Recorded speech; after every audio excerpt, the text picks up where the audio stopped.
¿Saben cómo se relacionan las normas en materia de derechos humanos? Acompáñenme a ver esta cápsula.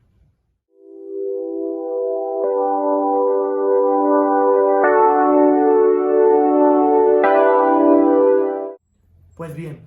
para entender precisamente la relación de preferencia normativa entre las normas de orden constitucional y aquellas de fuente internacional, debemos de ceñirnos a lo que marca la jurisprudencia de nuestra Suprema Corte de Justicia de la Nación,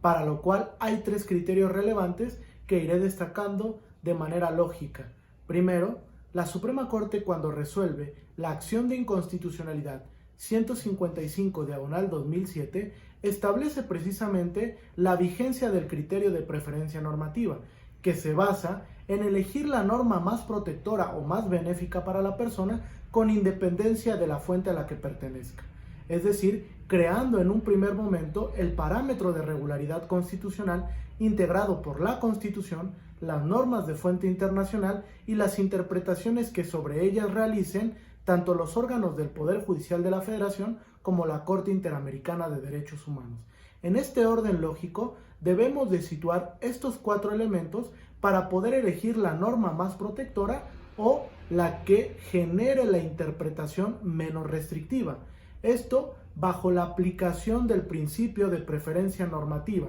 que lo que nos indica es: no importa de dónde provenga la norma, porque no se entiende en términos jerárquicos, sino debemos de ubicar para resolver el caso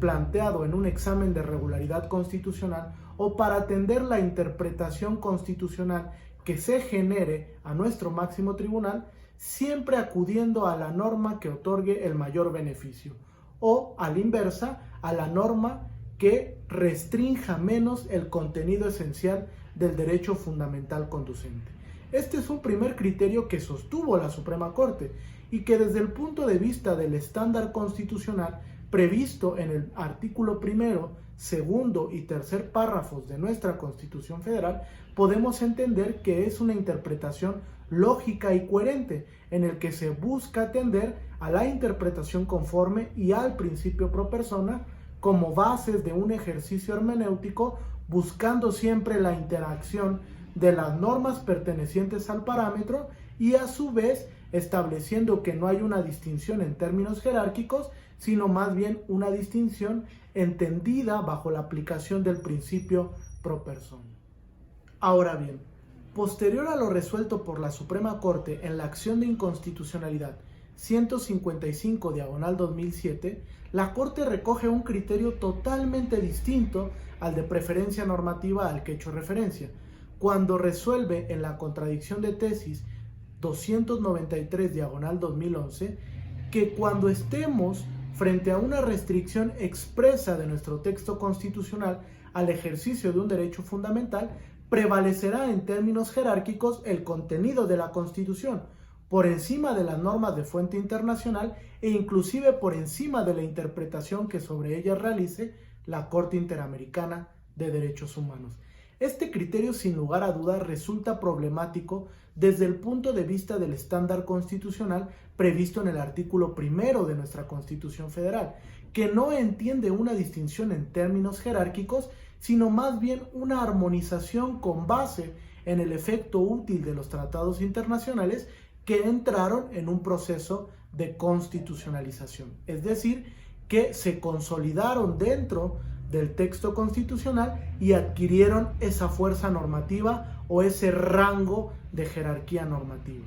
Cuando la Corte establece que prevalece la restricción constitucional por encima de cualquier otra fuente relacionada prima facie con el contenido de un derecho, lo que hace es apartarse del criterio de preferencia normativa y abandonar precisamente la interpretación conforme en sentido amplio a la luz del principio pro persona, porque nuestro texto constitucional, cuando se establezca una relación en la que se fije precisamente el examen de regularidad de una norma que guarde relación con una restricción, únicamente será nuestro estándar constitucional lo que expresamente reconoce la Constitución. Cuando no estemos frente a una restricción per se, entonces sí, el campo se amplía y tenemos la relación armónica entre las normas que integran el parámetro, para verificar su validez constitucional a la luz del criterio de preferencia normativa aplicado conforme al principio pro persona. Esta parte es importante porque pareciera que el diseño que realiza en esta contradicción la Suprema Corte no está conforme con el artículo primero. Sin embargo, dentro de la aplicación en la judicatura constitucional o en la judicatura local, es lo que cobra expresar relevancia. Es decir, los jueces constitucionales están aplicando actualmente este criterio de la Suprema Corte que pareciera no es, desde el punto de vista constitucional, armónico con la intención de la reforma de 10 de junio del 2000. Finalmente, todavía se vuelve más compleja la interpretación constitucional de nuestra Suprema Corte con lo resuelto en el expediente Varios 1396/2011, donde establece precisamente nuestro máximo tribunal cómo debemos de entender esta relación de las normas que integran el parámetro de regularidad constitucional. Como mencioné, son 4 las normas que integran este parámetro. Primero, la Constitución Federal. Segundo, la interpretación que sobre ella realicen los órganos del Poder Judicial de la Federación. Tercero, los tratados internacionales que prima facie reconozcan el ejercicio de un derecho fundamental. Y cuarto, la jurisprudencia de la Corte Interamericana de Derechos Humanos sobre dichos elementos sustantivos. ¿Y cuál es la relación dentro de estas normas dentro del parámetro de regularidad constitucional? Pues precisamente establece nuestra Suprema Corte en este expediente Varios que en la cúspide se encontrará la Constitución y la interpretación que sobre ella realice la Suprema Corte de Justicia de la Nación y los órganos legitimados dentro del Poder Judicial de la Federación. Y subsidiariamente los tratados internacionales y la jurisprudencia de la Corte Interamericana, siempre y cuando no se contrapongan a una restricción expresa previsto en la Constitución, porque si se contraponen a la restricción, prevalecerá el estándar constitucional y la interpretación de la Suprema Corte. Si no se contraponen a la restricción, entonces sí podrá de manera coadyuvante auxiliar al texto constitucional precisamente lo enmarcado en el derecho internacional de los derechos humanos. ¿Cómo se aplica esta regla dentro de la judicatura constitucional o la judicatura ordinaria? Precisamente parte de una relación en la que debe de acudir el juez constitucional o el juez ordinario primero a lo previsto en la Constitución, establecer si hay o no una restricción expresa y si existe la restricción, atender solamente a lo que marca el texto constitucional y la interpretación que sobre él realice nuestro máximo tribunal, o mejor dicho, el Poder Judicial de la Federación. Y si no existe una restricción expresa al ejercicio de un derecho, entonces sí aplicar de manera armónica los 4 elementos del parámetro y cobra vigencia el criterio de preferencia normativa o de criterio de selección de la norma más benéfica para definir cómo realizar un examen de regularidad constitucional o cómo interpretar el contenido de normas en materia de derechos fundamentales desde el punto de vista constitucional y desde el punto de vista convencional. Luego entonces tenemos 2 momentos para arribar a cómo utilizamos el parámetro en la práctica jurisdiccional. Uno donde tenemos restricciones y otro donde no tenemos restricciones y se rige el principio de preferencia normativa. Como ven, la Suprema Corte ha dificultado el ejercicio de normas sustantivas que integran el parámetro a partir de una serie de interpretaciones que en muchos momentos, como ya mencioné, se alejan del contenido del artículo primero, pero que tenemos que buscar nosotros armonizar este contenido del parámetro a la luz de cada circunstancia en concreto y aplicar el examen de regularidad específico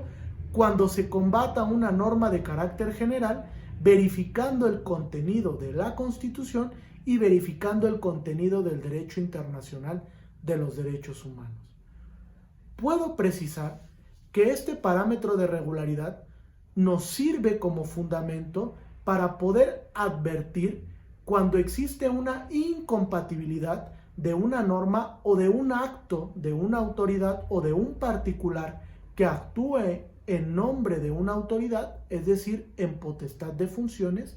analizando si rompe o no con el esquema constitucional, es decir, si genera una intromisión arbitraria o si dicho acto o norma no cumple con el estándar constitucional y por ende, en un ejercicio de control difuso, debe de ser inaplicado o en un ejercicio de control concentrado, invalidado. Luego entonces podemos referir que dentro de la relación del parámetro y el examen de regularidad constitucional existen tres momentos específicos. Uno, la interpretación conforme en sentido amplio, es decir, verificando la compatibilidad de la norma o del acto a la luz del contenido de todo el parámetro, tanto la norma doméstica como la norma de fuente internacional. Dos, la interpretación conforme en sentido estricto, en donde de todas las interpretaciones posibles buscamos aquella que adecúe el contenido de la norma a lo que marca el parámetro.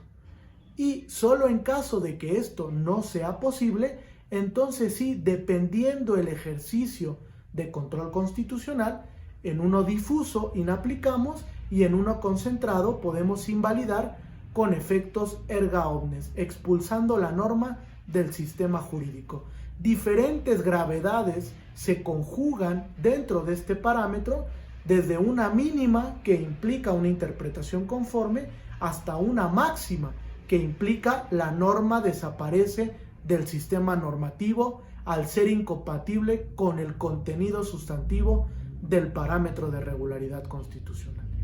Pues bien, podemos a partir de estas tres resoluciones de nuestra Suprema Corte entender el concepto de parámetro, las normas que lo integran y cómo se relacionan en términos jerárquicos estas normas que precisamente nos sirven de fundamento, de dato específico para poder controlar todo el sistema jurídico mexicano y evitar precisamente que haya actos que generen una desestabilización en el contenido sustantivo de nuestro país. Es muy importante atender que este parámetro de regularidad constitucional no únicamente sirve de base o de fundamento para poder atender la constitucionalidad de todo el sistema normativo, sino que además este parámetro es un parámetro de tipo interpretativo que precisamente busca ampliar o maximizar el contenido de derechos, inclusive configurando a aquellos que emanan de las interpretaciones y que se conciben como derechos no enumerados, que también forman parte del parámetro de regularidad constitucional. Muchas gracias, espero que esta cápsula les sirva para comprender mucho más este concepto de orden constitucional y les pido que me acompañen en mi canal de YouTube y le den like a este video. Muchas gracias.